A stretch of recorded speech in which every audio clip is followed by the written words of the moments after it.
आमच्या वेंगुर्ला नगर परिषदेने केलेलं काम हे राज्यात नाही देशामध्ये एक आदर्श काम आहे। म्हणून हे सगळं म्हणून मी सुरुवातीला जसं उल्लेख केला की आम्हाला नेमकी सत्ता का हवी आहे, तर हा वेंगुर्ल्याचा विकास करण्यासाठी उद्या जेव्हा गिरपजी आमचे परत एकदा नगराध्यक्ष म्हणून आपल्या सगळ्यांच्या आशीर्वादामुळे बसतील, आमचे पूर्णच्या पूर्ण आमचे नगरसेवकांची टीम बसेल आणि एका बाजूला पालकमंत्री म्हणून मी आहे, आमचे मुख्यमंत्री साहेब आहेत, आमचे रवी चव्हाण साहेब आहेत, आम्ही सगळेजण एकत्र मिळून सत्तेच्या माध्यमातून आमच्या ह्या वेंगुर्ल्याचा विकास करण्यासाठी आम्ही सज्ज आहोत। फक्त 2 तारखेला वेंगुर्ल्याच्या आमच्या सन्मान्य मतदार बंधू भगिनींनी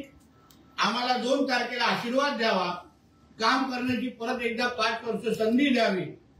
कमळ या चिन्हाच्या समोर बटन दाबून आपण आम्हाला संदेश द्यावा की पुढची 5 वर्ष तुम्ही परत एकदा आमच्या वेंगुर्ल्याला एक आदर्श शहर बनवण्याच्या दृष्टिकोनातून तुम्ही सगळ्या जणांनी एकत्र येऊन आमच्यासाठी काम करावं, हा संदेश 2 तारखेला मिळाल्यानंतर आम्ही सगळेजण कामाला लागणार आहोत। एवढंच ह्या पत्रकार परिषदेच्या सुरुवातीला आपल्याला सांगू।